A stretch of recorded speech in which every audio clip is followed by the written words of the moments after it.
Welcome to Crossroads. I'm your host, Joshua Phillip. Today we have with us Kentucky State Treasurer Allison Ball. Yes. And she's here to talk to us about financial literacy. And bear with us. It's an important topic. This will prevent you from getting into debt maybe.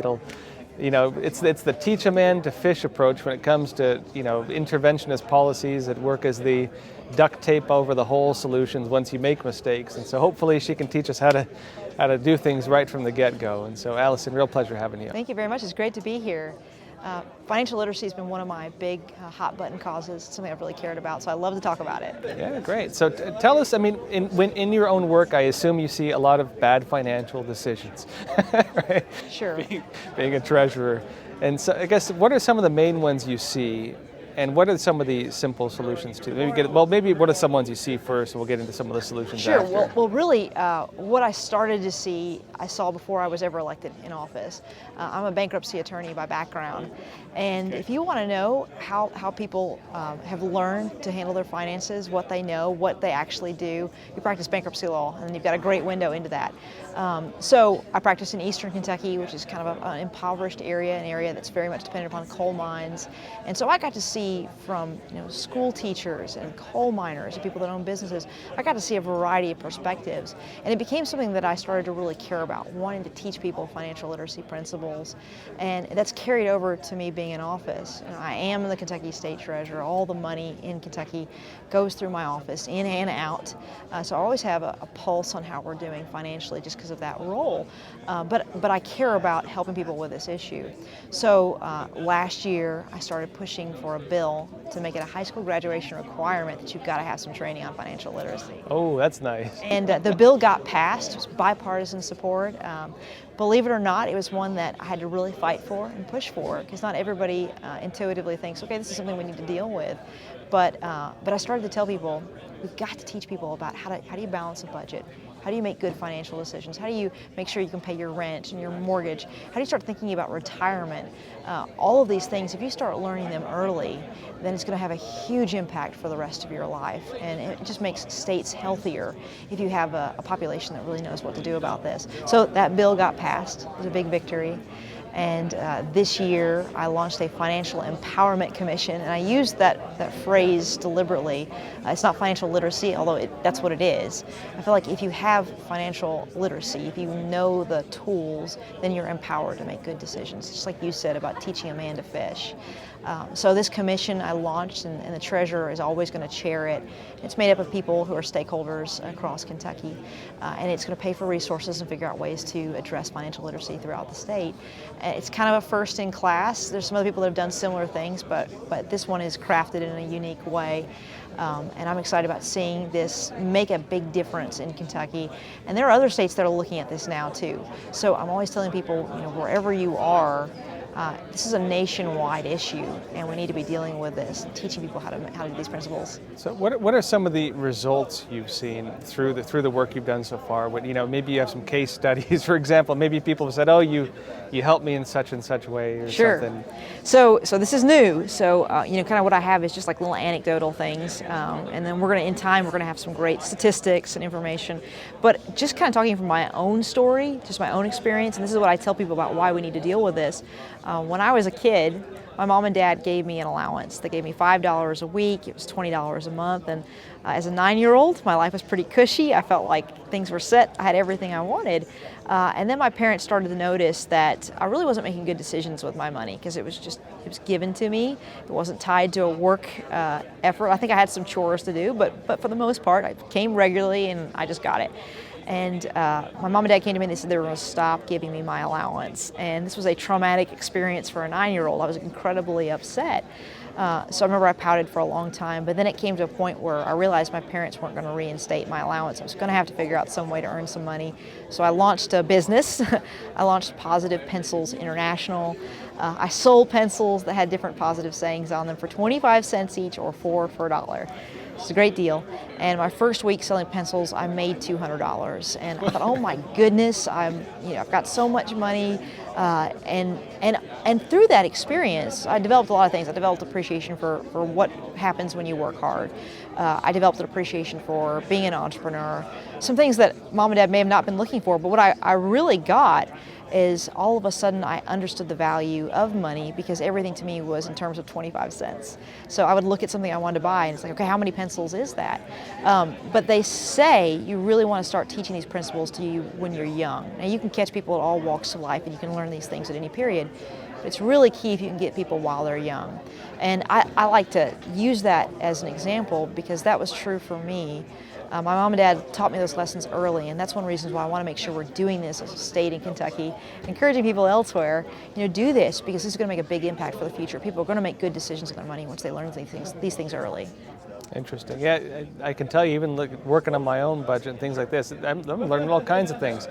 Like things like credit card float, where Yes. you're technically paying off previous month's credit card every month without even knowing it. I mean, Yeah. there are a lot of things that they do to you that rely on ignorance, I think. And it's kind of shocking to see once you start digging into the details of how this stuff works, how many programs and traps there are that are designed around people not knowing that it's even there from the get-go. Sure, and I'm not always sure it's deliberately by design. Sometimes it probably is, but it just happens. Like people will fall into certain patterns, and before they know it, they've made some decisions, they've taken some actions that are going to have long-term consequences, maybe for the rest of their life. I met with a group of high school students not that long ago, and they were 3 weeks from graduation, and talking about credit cards like you just did.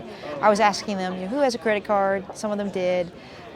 What's the interest on your card? Can you explain how that works? Well, there was not a single student. This was a small school, but it was a public school, so it was this county.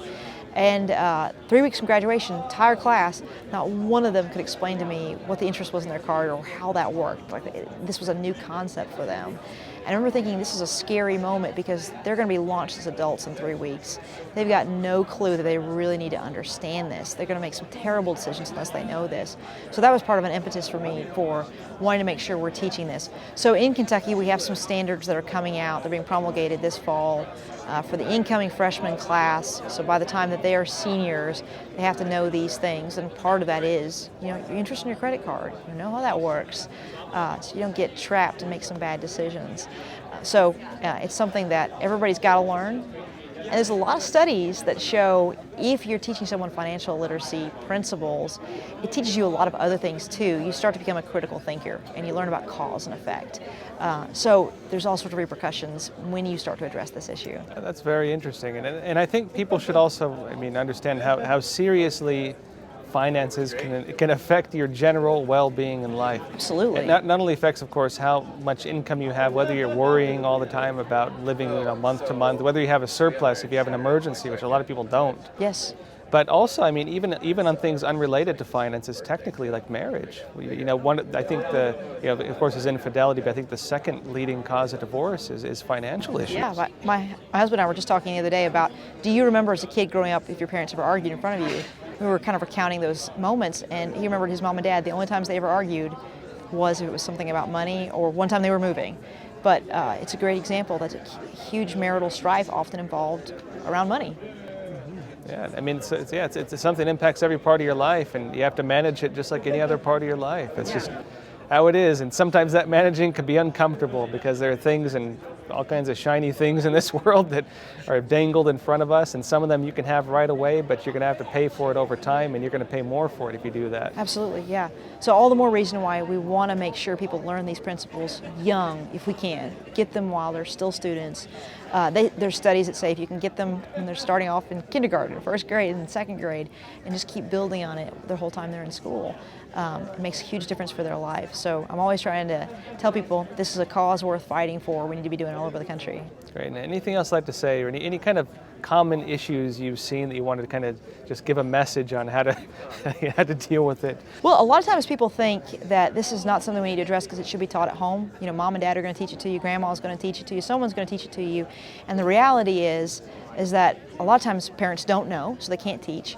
But you've got people in all kinds of situations who a lot of them, they're just never going to learn this unless we deal with this in a very intentional way. So, so don't assume that it's going to happen. We really need to make sure people get these lessons, and I think it's going to have a huge impact, not just for your marriage, your life happiness, your decisions for your career, your retirement, but I think it has repercussions even for government. If you start to think about how do you balance a budget, well, you're going to want people in office who also think about how do you balance a budget, how do you make good decisions. It's a critically important thing, and we really need to be addressing it all over the country. So telling people, please join with me in this cause. It's an important cause. We need to do it. Great. And where can people find out more about the program you started? Sure, in Kentucky, well, you can go to the Treasury website, which is treasury.ky.gov. And then I've got a database on there that shows what we're doing in Kentucky, and there's kind of a history and a timeline of what we've done. So you can see what we've done, and we can be a model for other people. And I'm always encouraging people, if you've got opportunities, if you know some things in your life about financial literacy, you've learned either the hard way or someone taught you, jump in there where you can. Sunday school class, Boy Scouts, Girl Scouts, go volunteer at a high school for a while. Junior Achievement is a tremendous organization that is always looking for folks who know what they're doing to deal with this. We need a lot of boots on the ground.